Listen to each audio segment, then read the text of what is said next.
우리가 말씀을 통해 배웠지요. 하나님께서 당신의 형상을 따라 지은 우리에게 하나님 당신을 가장 잘 반영해낼 수 있도록 그 공동체를 허락해 주셨다는 것이죠. 바로 그것이 가족입니다. 하나님께서 혼자 있는 아담에게 이 하와, 이 가족 공동체를 허락해 주셨습니다. 따라서 이 가족이라는 이 공동체는 하나님께서 직접 디자인하신 공동체라는 것입니다. 하나님을 가장 잘 보여줄 수 있는 공동체로, 하나님을 가장 잘 드러낼 수 있는 공동체로 말입니다. 따라서 여러분 따라해 봅시다. 가정은 하나님을 드러내는 공간이 되어야 합니다. 네. 또 따라해 봅시다. 가정은 하나님을 잘 표현하는 공간이 되어야 합니다. 네. 그래서 우리의 가정, 하나님이 디자인하신 이 가정은 하나님을 잘 드러내고 또 하나님을 잘 표현해내는 그런 공간이 되어줘야 해요. 다시 말하면 가정 안에서부터 하나님의 나라가 세워져야 한다는 것입니다. 우리가 올 한 해 우리 교회 표어가 무엇입니까? 하나님의 나라를 세워나가는 것 아니겠습니까? 우리의 삶 모든 영역 속에서도, 또 우리의 가정 안에서도, 또 직장 안에서도, 우리의 삶의 모든 영역 속에 하나님의 나라가 세워져가는 이 과정 가운데 오늘 특별히 우리 가정 안에 하나님의 나라가 세워지는 이 말씀을 함께 나누려고 합니다. 오늘 이 말씀은 사도 바울을 통하여서 우리 그리스도인 가정에게 주어진 말씀이에요. 세상 모든 가정이 아니라 그리스도인의 가정에게 주어진 말씀이라는 거예요. 그래서 아주 구체적이고 또 이 가정 안에서 그 구성원들이 또 가져야 할 생각, 또 함께 지향해야 될 방향성에 대해서 분명하게 제시하고 있습니다. 이 가정에 대한 이 말씀을 함께 나눌 때마다 참 이제 부끄러운 저 자신의 모습을 보게 되면서 이 말씀을 제가 들고 단위에 설 수 있을까 하는 이런 부끄러운 마음들도 있습니다. 그러나 말씀을 통하여서 우리에게 다시 한 번 더 도전하게 하시고 다시 깨닫게 하시고 또 우리의 가정들이 그렇게 하나님께서 원하시는 그 아름다운 가정이 되어지기를 원하시는 그 주님의 음성 앞에 다시 한 번 더 우리 믿음의 고백으로 아멘으로 나아갈 수 있기를 주님의 이름으로 축복합니다. 아멘. 예, 골로새서가 쓰여질 당시 초대교회 이방인들이 교회 안에 들어오게 되어집니다. 복음이 전파되어지면서 말이죠. 그러면서 이 그리스도인의 가정은 그러면 세상의 가정들과는 무엇이 달라야 하는가? 그리스도인의 가정은 무엇이 달라야 하는가? 이것에 대한 고민들이 생겨나기 시작했습니다. 그래서 사도 바울은 특별히 오늘 골로새 교인들에게 그리스도인의 가정은 어떻게 다른지, 다시 말하면 어떻게 구별되어야 하는지에 대하여 오늘 말씀을 통해 설명하고 있습니다. 자, 그렇다면 당시 이 골로새 교회에 펼쳐졌던 그 분위기는 어떠했을까요? 골로새서에 그 힌트를 담고 있는데요. 5절 말씀 보세요. 골로새서 3장 5절에 보니까 그러므로 땅에 속한 모든 지체의 일들 곧 음행과 더러움과 정욕과 악한 욕망과 탐욕을 죽이십시오. 탐욕은 우상 숭배입니다. 이렇게 얘기를 하는데, 그렇다면 이것을 하지 말라, 이것을 죽이라, 이것을 거부하라 라고 얘기를 하고 있다면 지금 이와 같은 일들이 지금 골로새 지역에 있다 없다? 일어나고 있다는 거예요. 골로새 지역 안에 음행과 더러운 욕망과 탐욕과 우상 숭배, 이 세상에 가득한 일들, 그 영향을 지금 교회도 받고 있다는 것입니다. 그도 그럴 것이 이 골로새 지역은 당시 헬라 문화가 아주 강력하게 영향력을 끼치고 있는 지역이기도 했습니다. 그러니까 당연히 헬라 철학 또 헬라 어떤 종교 이 영향이 강력하게 미치고 있었던 곳이죠.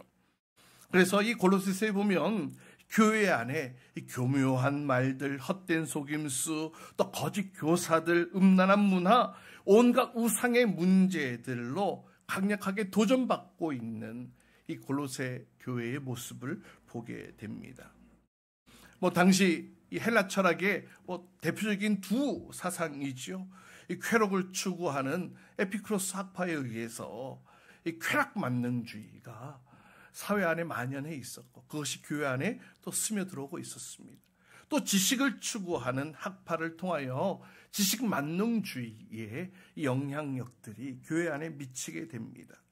또 수많은 이방신들, 그 신전을 세워놓고 그 안에서 신전에서 드리는 제사라는 이름으로 행해지는 그 수많은 더러운 매춘 행위들, 그런 영향을 당연히 교회 안에도 영향을 받고, 그런 더러운 이 성적으로 매우 문란한 이런 영향력들이 교회 안에도 미치고 있었던 것을 보게 됩니다.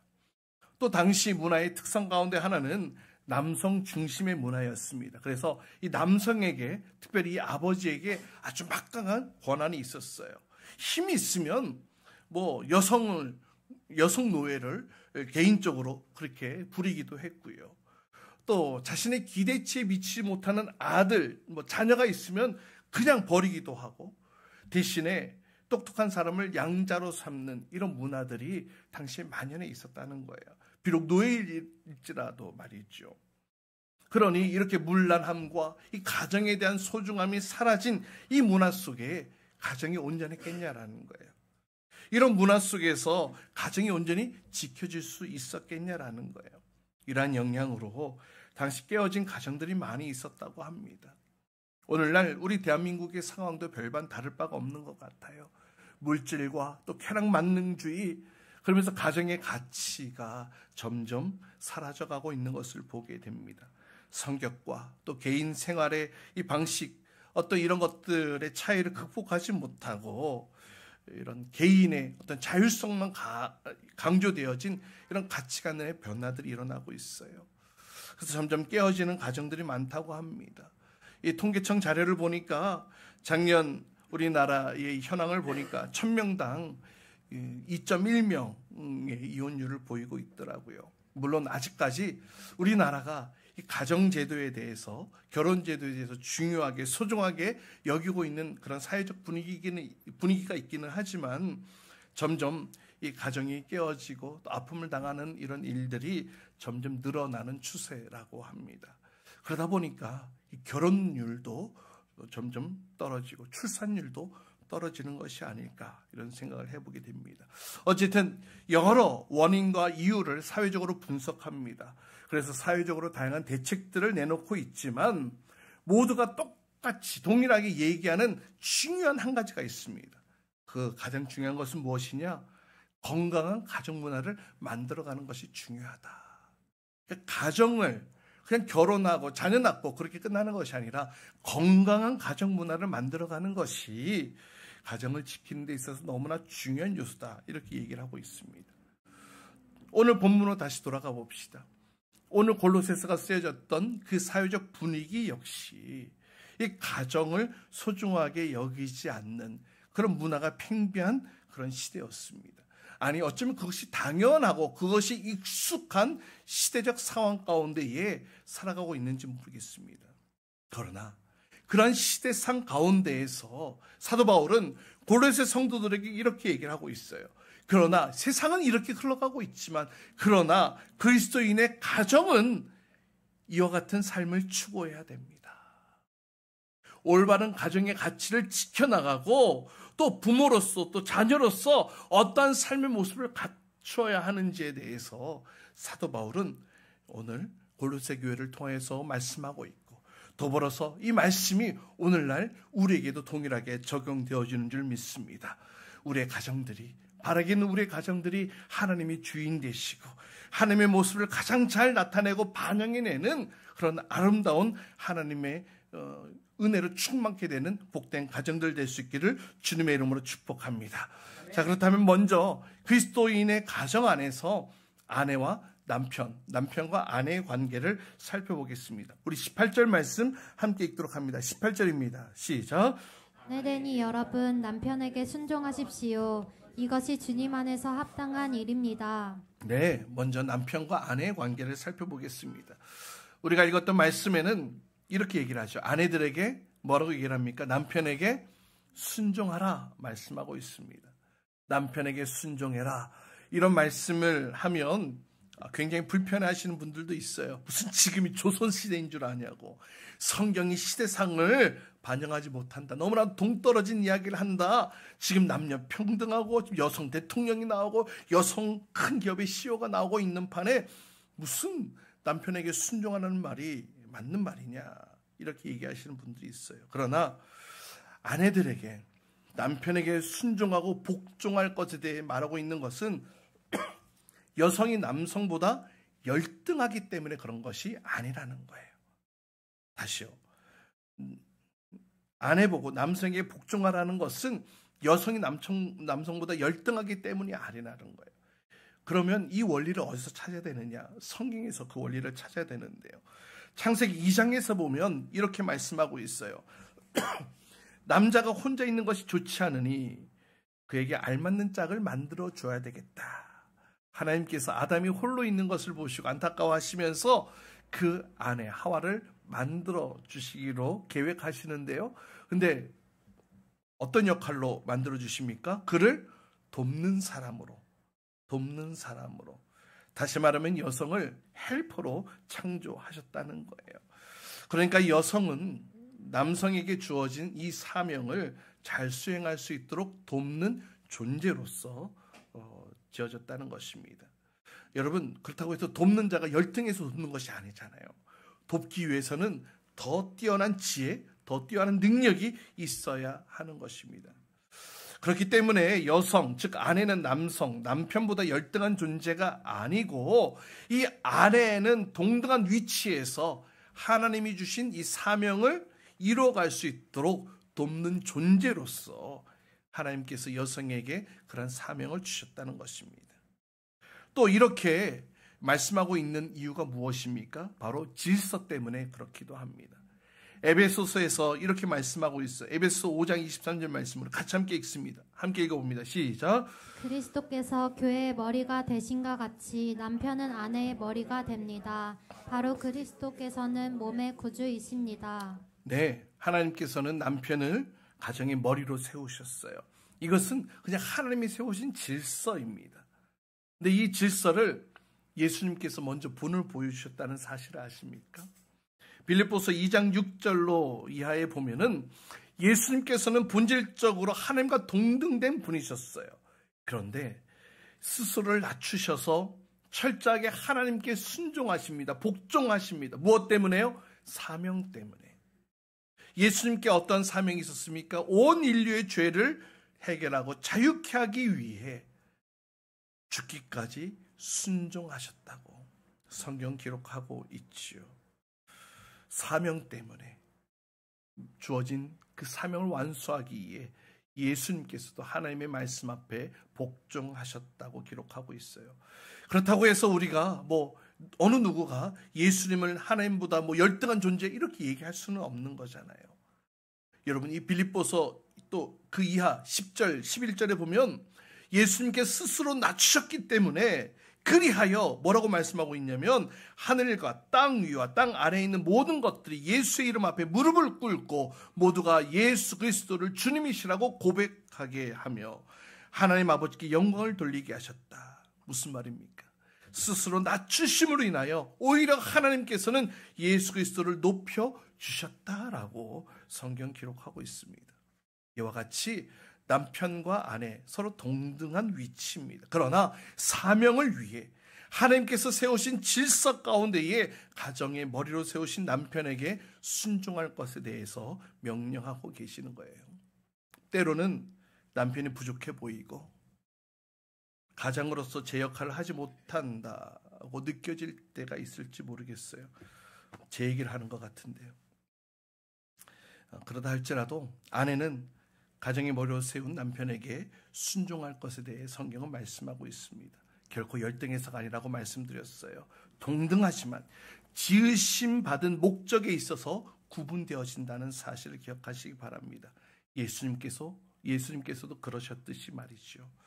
이것이 하나님께서 가정 가운데 세우신 질서라는 거예요. 우리가 하나님의 말씀을 보고 적용할 때에 주의해야 될 것이 있습니다. 그것은 말씀을 놓고 세상의 가치관으로 바라보아서는 안 됩니다. 그러면 오류투성이고 이해 안 되는 것들 투성이죠. 우리가 말씀을 볼 때에 어떤 눈으로 바라보아야 하느냐? 하나님의 관점으로 그 말씀을 바라볼 수 있어야 합니다. 아멘. 그럴 때에 하나님이 창조하신 그 질서, 그 원리대로 우리가 말씀을 받아들일 수가 있는 거예요. 유명한 책입니다. 존 비비어의 순종이라는 책에서 이런 이야기가 나옵니다. 부부의 주도권으로 인해 갈등하던 부인이 이 남편에게 복종하라고 하신 분은 그 권력의 굶주린 인간이 아니라 하나님이었다라는 사실을 깨닫게 되면서 남편이 결정하고 마음에 드는 것 중에 내가 이해하고 납득되어지는 것만 복종하는 것이 아니라 그 모든 것에 순종하고 복종할 것에 대해서 깨닫게 되었고, 그리고 이런 하나님의 명령 앞에 순종하며 또 복종할 때에 하나님께서 그 모든 것들을 보호해 주시고 책임져 주신다는 사실을 깨닫게 되었다라는 사실을 이 책을 통해서 고백하고 있는 것을 보게 됩니다. 그래서 하나님의 권위 안에서 누리는 자유와 보호라고 또 이렇게 부제를 달고 있는데요. 사랑하는 여러분, 남자를 여자의 머리로 지으신 하나님께서 남편에게는 그리스도의 사랑과 또 희생을 말씀하심과 동시에 여성에게는, 아내에게는 돕는 배필로서 순종할 것을 명령하셨다는 사실을 기억하시기 바랍니다. 이것을 통해 아내들은 교회가 그리스도께 하듯 남편의 뜻을 존중하고 따름으로써 선한 협력자가 되어 가정 안에서 하나님 주신 사명을 아름답게 이뤄나가는 그리스도인의 가정이 될 수 있기를 주님의 이름으로 축복합니다. 네. 자, 그렇다면 이번에는 남편들의 역할들을 또 살펴보아야 되겠지요. 19절 말씀 함께 읽어보도록 합니다. 19절입니다. 시작. 남편 되니 여러분 아내를 사랑하십시오. 아내를 모질게 대하지 마십시오. 예, 이 부부간의 관계에 있어서 두 번째, 남편은 아내를 사랑하라라고 성경은 말씀합니다. 남편에 대한 아내의 기본 자세가 순종이라면 아내에 대한 남편의 자세는 사랑이라는 거예요. 그런데 여기서 말하는 사랑은 그냥 단순한 사랑을 말하는 것이 아닙니다. 아가페의 사랑, 나의 모든 것을 다 내어주는 사랑으로 아내를 대하라라는 거예요. 에베소서에서 더욱 구체적으로 말씀하고 있는데요. 에베소 5장 25절 말씀, 이 말씀 우리 남편들만, 우리 남성들만 한번 읽어보시기 바랍니다. 남성들만 시작.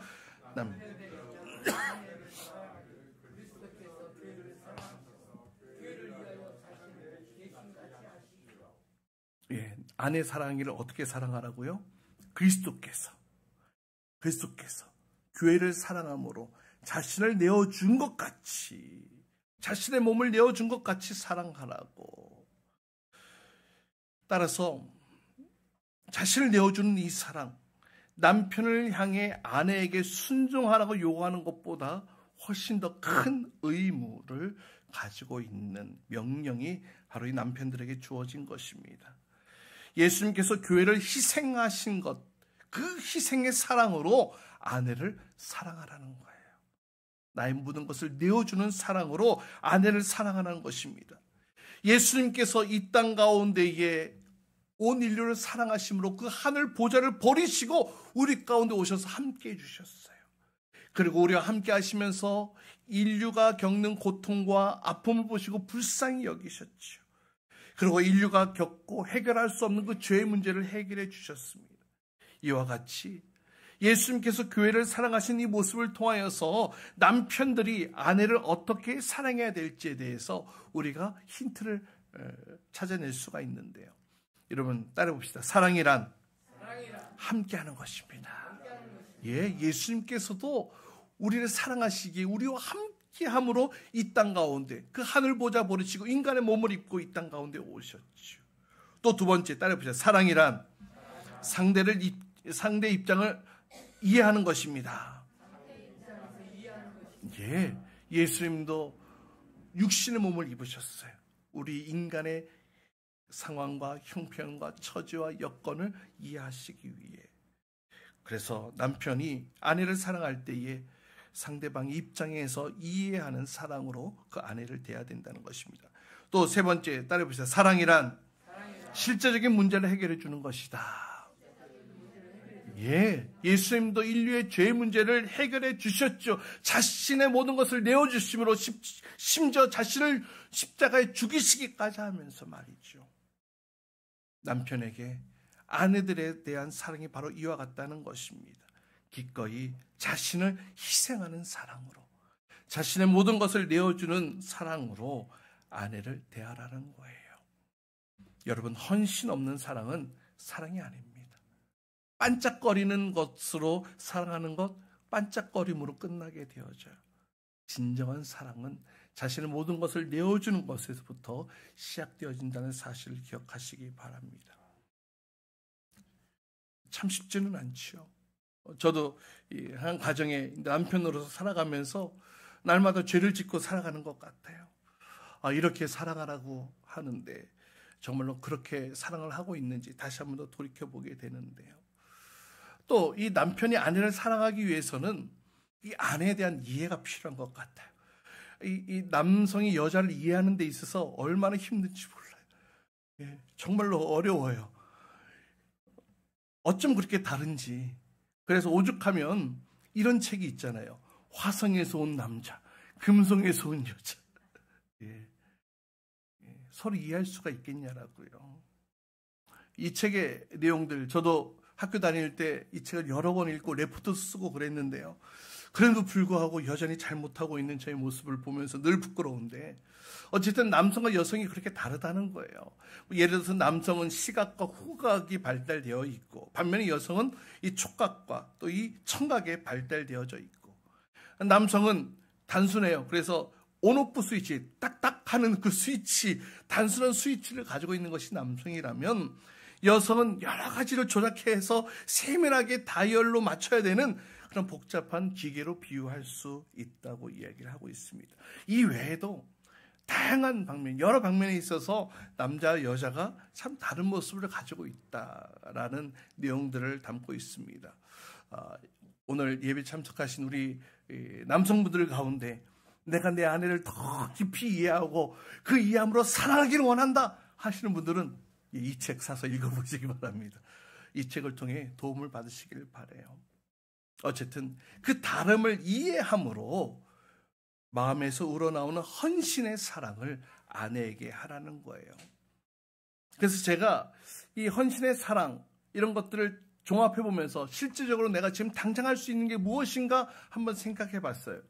그랬더니 이거더라고요. 아내를 사랑하는 것, 아내를 귀하게 여기는 것부터 시작해야 된다. 내 아내를 귀하게 여기는 것으로부터 시작해야 된다. 베드로전서에 그런 말씀이 있더라고요. 베드로전서 3장 7절 말씀 보니까 이렇게 말씀하고 있어요. 남편 되니 여러분, 이와 같이 여러분도 아내가 여성으로서 자기보다 연약한 그릇임을 이해하고 함께 살아야 합니다. 그리고 생명의 은혜를 함께 상속받은 사람으로 알고 존중하십시오. 그리해야 여러분의 기도가 막히지 않을 것입니다. 여성을 이해하고 함께 살 것에 대해서, 함께 생명의 은혜를 상속받은 자로서 함께 하나님의 사명을 이뤄나가야 할 동역자로서 알고 사랑함으로 그 가정을 세워나가야 된다고 말씀하고 있어요. 여러분, 우리 남편들이요, 아내를 귀하게 여기시기 바랍니다. 아멘. 아멘. 아멘. 네. 녹음하셨죠? 잘 녹음하셨죠? 예, 아내를 귀하게 여기시기 바랍니다. 남자는 칭찬과 인정에 욕구가 있는 반면 여성은 귀중히 여김을 받는 것에 대한 욕구가 있다고 해요. 데살로니가 4장에서도 똑같은 말씀을 하고 있더라고요. 각 사람은 자기 아내를 거룩함과 존중함으로 대할 줄 알아야 한다. 성경은 아내에 대하기를 이와 같이 대하라 라고 이야기를 하고 있습니다. 자, 그러면 남편이 아내를 어떻게 귀하게 여길 수 있을까? 동일합니다. 하나님의 시각으로 바라봐야 합니다. 내가 내 아내를 바라볼 때에 나의 시각으로 바라보는 것 아닙니다. 하나님의 시각으로 바라봐야 합니다. 그럴 때에 모든 단점은 다 사라지고 함께 사명을 이뤄나가야 할 소중한 존재로서 보여지게 되는 것이죠. 아내를 사랑하는 것, 단순히 어떤 1차원적인 그런 에로스의 사랑을 말하는 것이 아니에요. 아가페의 사랑, 모든 것을 다 내어줄 수 있고 끝까지 참고 끝까지 믿어주고 끝까지 섬기는 모습으로 아내를 사랑하라고 남편들에게 이야기하고 있습니다. 그럴 때에 그 가정이 아름다운 주의 아름다운 향기를 내뿜는 복된 가정으로 세워지게 될 줄 믿습니다. 이와 같은 남편, 이와 같은 아내로 가정이 세워진다면 그 가정 정말 천국을 엿보는 가정이 될 수 있지 않겠습니까? 여러분, 우리의 가정이 천국과 같은 가정으로 세워지기를 원하십니까? 그렇다면 순종하십시오. 사랑하십시오. 이와 같은 원리를 통하여서 우리의 가정이 복된 가정으로 세워질 수 있기를 주님의 이름으로 축복합니다. 자, 그렇다면 이제 부모와 자녀의 관계도 짧게 살펴보겠습니다. 20절 말씀 우리 같이 함께 읽어볼까요? 20절입니다. 시작. 자녀되니 여러분 모든 일에 부모에게 복종하십시오. 이것이 주님을 기쁘게 해드리는 일입니다. 예, 부모와 자녀의 관계에 있어서 첫 번째, 자녀는 부모에게 어떻게 하라고요? 복종하라. 이것이 성경적 바른 방향이라고 이야기를 하고 있습니다. 여러분, 부모님을 공경하는 것 어떻게 구체적으로 드러나게 됩니까? 부모님의 말씀이 다 듣기 좋은 것 아니고 때론 싫을 때도 있지요. 그럼에도 불구하고 내가 당신을 인정합니다, 공경합니다. 어떻게 그것을 드러낼 수 있냐라는 거예요. 바로 그 부모님의 말씀에 순종할 때에 드러나기 때문에 복종하라고 말씀하고 있는 거예요. 여기서 말하는 이 복종은 선택형이 아닙니다. 현재 명령형으로 되어져 있어요. 그러니까 지금 이 순간에서부터 그렇게 하라라는 거예요. 그렇게 강조하고 있는 거예요. 또 선택적인 순종이 아닙니다. 모든 일에 순종하라고 말씀하고 있어요.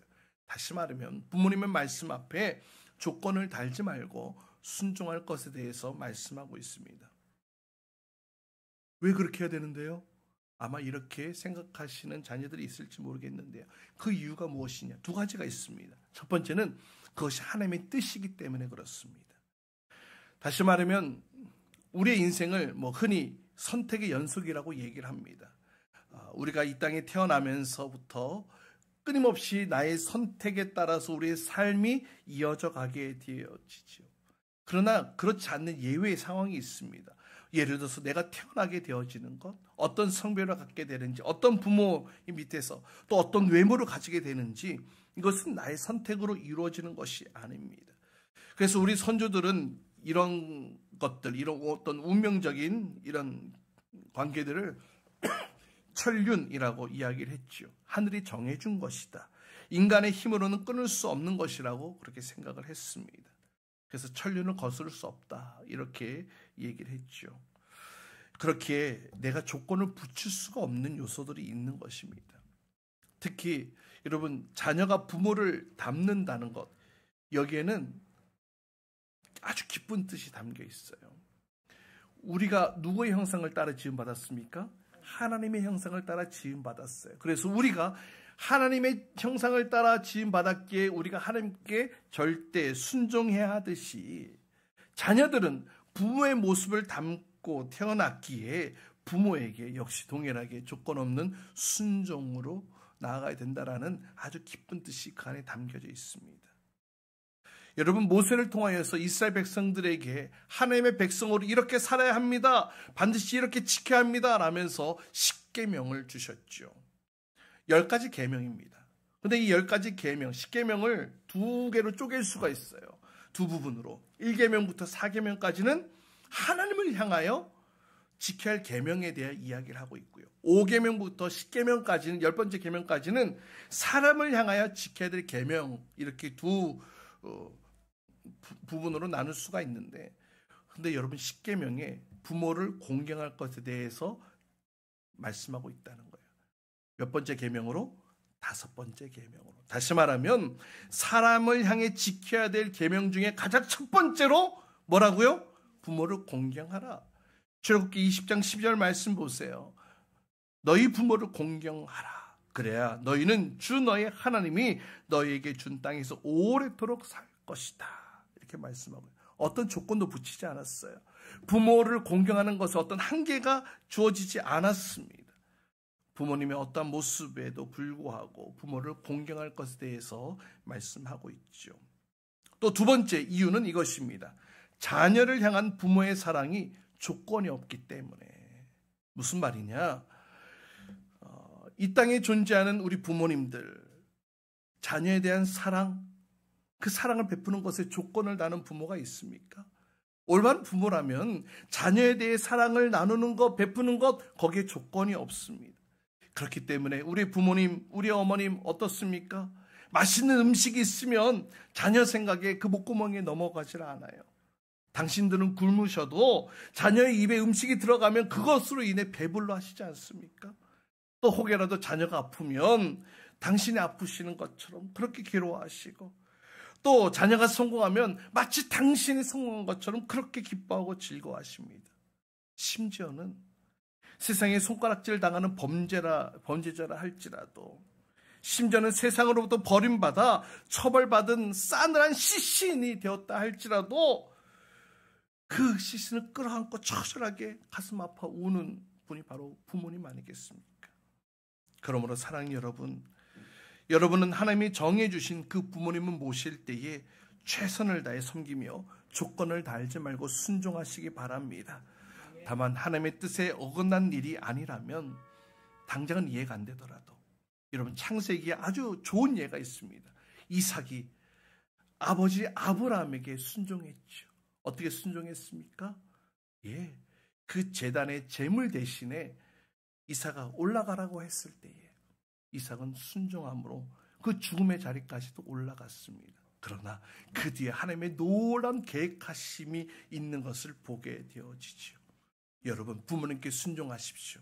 순종할 때에 그 뒤에 하나님의 놀라운 예비하심이 있는 줄 믿으시길 바랍니다. 또 여러분이 부모님을 그렇게 공경함으로 높이는 것처럼 동일하게 하나님께서도 하늘의 복으로 여러분을 높이시고 여러분을 영화롭게 해주실 줄 믿습니다. 마지막으로 21절입니다. 21절 함께 읽습니다. 시작. 어버이 된 여러분, 여러분의 자녀를 격분하게 하지 마십시오. 그들의 의기를 꺾지 않아야 합니다. 자, 부모와 자녀의 관계 가운데에 부모의 역할입니다. 자녀를 노엽게 하지 말라, 격분케 하지 말라라고 얘기하고 있어요. 성경은 자녀에게만 요구하고 있지 않아요. 하나님이 기뻐하시는 아름다운 가정을 이루기 위해서 부모에게도 명령하고 있습니다. 뭐라고요? 자녀를 격분하게 하지 말라. 이 격분이 무슨 뜻입니까? 잔소리나 멸시 등으로 자녀를 흥분하게 하고 노를 일으키게 하는 그 모든 행동, 말을 의미합니다. 이러한 일들이 사실 이 골로새 당시 배경 이미 말씀드렸잖아요. 매우 흔하게 일어났습니다. 가정을 중시하지 않고 자녀와의 관계에 있어서도 언제든지 내치고 버리는 이런 관계들이다 보니 이런 일들이 비일비재하게 일어났습니다. 당시에 이 어린아이, 여성, 노예 인격적 취급을 받지 못했거든요. 그런 사회적 분위기였습니다. 그러나 오늘 사도 바울은 말합니다. 그리스도인의 가정은 이런 세상 분위기와는 달라야 합니다. 그리스도인의 가정은 하나님이 만드신 창조의 질서 가운데에 세워져야 합니다. 이렇게 지금 얘기를 하고 있는 거예요. 여러분, 자녀를 자주 격분케 하면 어떻게 됩니까? 자녀들의 자존감이 떨어져요. 자신감도 사라집니다. 오늘 본문에는 의기를 꺾지 말라고 얘기를 하는데요. 이렇게 격분을 통하여서 자녀를 자존감도 떨어뜨리고 자신감도 떨어뜨리고 또 이렇게 꺾이게 만들면 그 결과 우리 자녀들의 모습이 어떻게 흘러가게 되겠습니까? 낙심밖에 없습니다. 좌절이고 절망입니다. 무엇이든 쉽게 포기할 수밖에 없어요. 여러분, 오늘날 이와 같은 일들이 우리에게도 동일하게 종종 일어나는 것을 보게 됩니다. 왜 그렇습니까? 부모가 자식을 대할 때에 독립된 인격체로 대하는 것이 아니라 나의 소유의 일부분으로 여기기 때문에 내가 낳았으니까 내가 주인이야, 내가 마음대로 해도 돼, 이러한 생각 속에 자녀에게 강요를 함으로 이러한 일들이 일어나게 되어지죠. 어떤 경우에는 자녀를 내가 이루지 못한 꿈을 대신 이루는 대용품으로 여기기도 합니다. 그래서 일방적으로 강요를 통해 자녀와 심한 마찰을 빚게 되어지죠. 또 어떤 경우에는 자신 낳았으니 끝까지 내가 독점하려고 해요. 그래서 자녀가 결혼을 했어도 며느리를 보면은 내 아들 뺏어갔어, 내 아들 뺏어갔어. 또 사위를 보고서는 딸 도둑이라고 이야기를 하기도 합니다. 뭐 요즘 드라마에 자주 등장하는 대목 가운데 하나죠. 그 자녀 사이에 그냥 들어 누워가지고 알아 누워버리죠. 하지만 사랑하는 여러분, 자녀들 비록 육신으로 낳은 나의 자녀이기는 하지만 그러나 부모가 결코 소유가 아니라는 거예요. 왜냐? 그 태를 궁극적으로 열고 닫으시는 분은 하나님이시라는 거예요. 창세기 20장에 보면 이 아비멜렉이 아브라함의 아내 사라를 데려간 일로 인하여서 하나님께서 이 아비멜렉의 그 가족 태를 닫으신 사건이 있습니다. 따라서 굳이 소유를 따지자면 부모의 소유가 아니라 하나님의 소유라고 말할 수 있을 것입니다. 또 창세기 2장에 보면 이렇게 말씀하고 있어요. 자녀가 성년이 되어 부모를 떠나게 되어져 아내와 한 몸이, 배우자와 한 몸이 되어지게 된다. 이것이 창조의 섭리라고 말이죠. 따라서 부모는 자녀의 보호자이자 양육자로서 자녀를 존중해 주어야 합니다. 그래서 에베소서에서 이렇게 말씀하고 있어요. 아버지 되니 여러분의 자녀를 노엽게 하지 말고 주님의 훈령과 훈계로 기르십시오라고 말입니다. 여러분의 자녀를 성경적 가치로 양육하시기 바랍니다. 주 안에서 양육하시기를 바라요. 자녀를 주 예수의 이름으로 양육하는 모습들이 있기를 주님으로 축복합니다. 많은 이들 아직도 나의 자녀를 어리게만 생각해요. 이미 나이가 다 들었음에도 불구하고 여전히 어리게 생각합니다. 그러나 자녀를 자녀로 존중해 주십시오.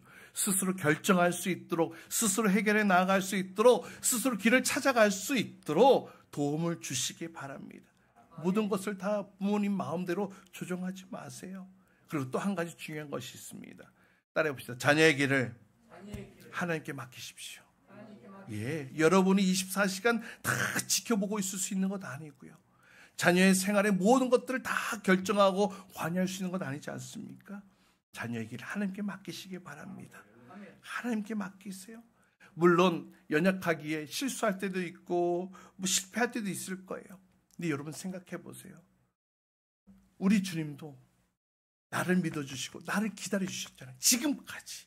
때로 무너지고 실패할 때도 있지만 하나님께서 나를 기다려주시고 참으셨던 것처럼 우리도 우리의 자녀를 대할 때 그렇게 대해야 되지 않냐. 바로 이것이 성경적 가치관으로 자녀를 대하는 모습이라고 성경은 말하고 있습니다.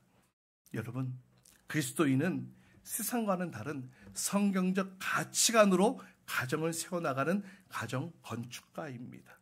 내가 자녀라면 타락한 이 시대 가운데 이 세상 풍조대로 흘러가는 것이 아니라 부모님을 공경하며 존중하며 효도하시기를 바랍니다. 또한 부모는 자녀를 존중하며 사랑하기를 멈추지 마세요. 자녀에게 지식을 가르치고 말로만 가르치는 것이 아니라 삶으로 가르쳐 주십시오. 그것이 바로 최고의 신앙 유산을 전수하는 방법일 것입니다. 지금도 수많은 가정들이 무너지고 있지만 어쩌면 이 시대의 가장 원수가 가족이 되어지는 이 큰 아픔 속에 우리가 처해져 있는 것을 보게 됩니다. 그러나 우리 그리스도인의 가정은 달라야겠습니다. 진리의 말씀으로 건강한 가정을 굳게 세워나갈 수 있기를 주님의 이름으로 축복합니다. 이 가정의 달 예수 그리스도로 충만하며 예수 그리스도로 승리하며 예수 그리스도로 부요하며 아름다운 믿음의 가정을 아름답게 세워나가는 저 여러분, 우리의 모든 가정들 될 수 있기를 주님의 이름으로 축복합니다.